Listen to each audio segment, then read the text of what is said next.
यह कहानी है गोपालगंज में रहने वाले गरीब अब्दुल की है।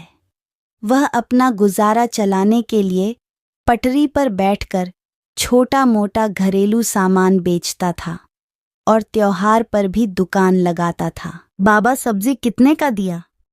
50 की है बेटी। ठीक है, ये 50 वाली ही दे दो बाबा। तभी उधर उस मार्केट का सबसे बड़ा सेठ रहीम आ जाता है। क्यों अब्दुल बाबा, कैसे हो गुजारा?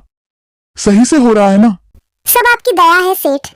ठीक है, कभी कोई तकलीफ हो तो बता देना। अब्दुल सुबह से शाम तक सड़क पर दुकान चलाता था। दुकान चलाने का काम तो वह करता था, मगर दुकान का सामान लाने और ले जाने का काम उसकी पोती अलीना करती थी। शाम होते ही वह अलीना की बाट जोहने लगता था। आ गई अलीना, आज तो बहुत देर कर दी।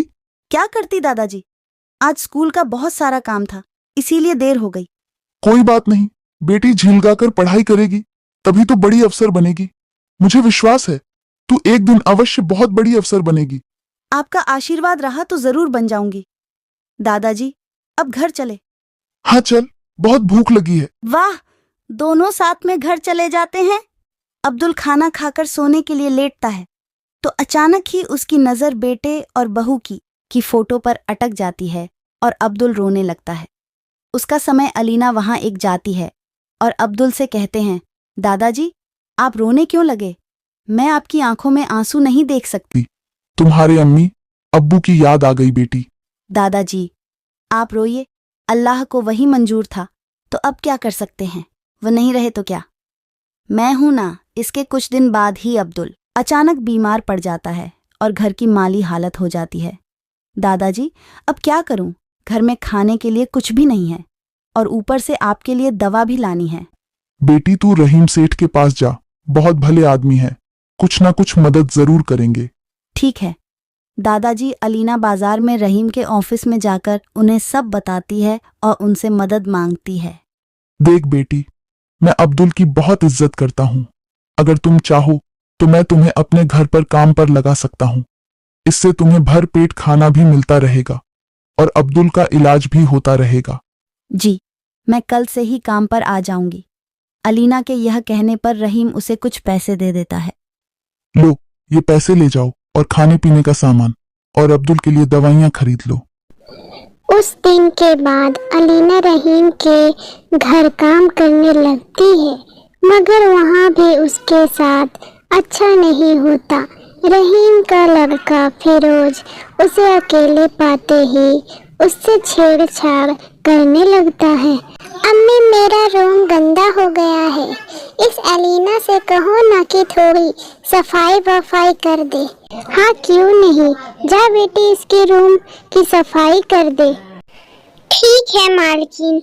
एलिना फिरोज के कमरे की सफाई कर ही रही होती है कि तभी फिरोज पीछे से आकर उसका हाथ पकड़ लेता है।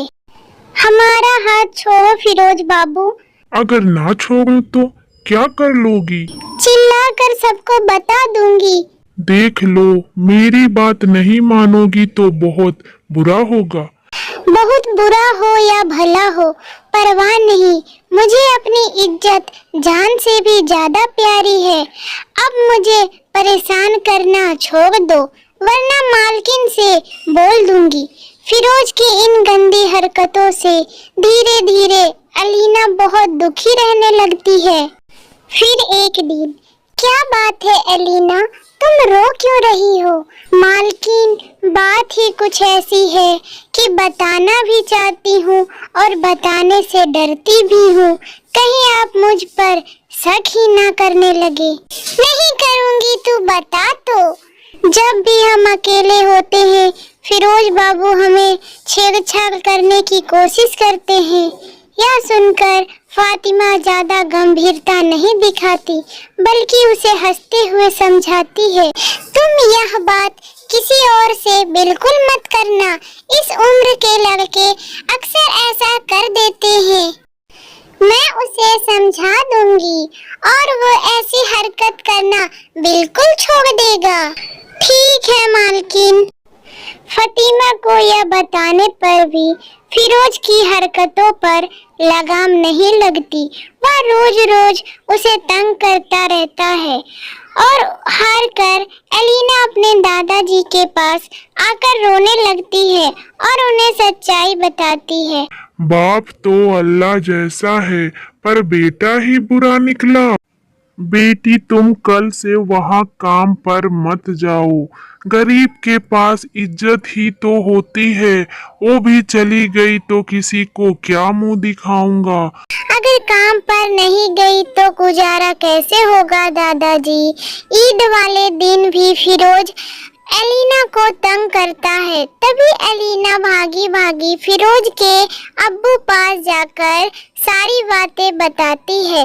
तभी फिरोज के अब्बू कहते हैं, बेटी तुम चिंता मत करो, तुम अपने दादाजी के साथ ईद मनाओ। अगली बार से फिरोज तुम्हें तंग कभी नहीं करेगा, ये मेरा वादा है। और अल्लाह मियाँ तुम दोनों को सही सलामत रखे। एलिना वहाँ से चली जाती है और अपने दादाजी के साथ ईद खुशी से मनाती है। तो कहानी कैसी लगी हमें कमेंट पे बताएं एंड हमारे चैनल को सब्सक्राइब कर दें।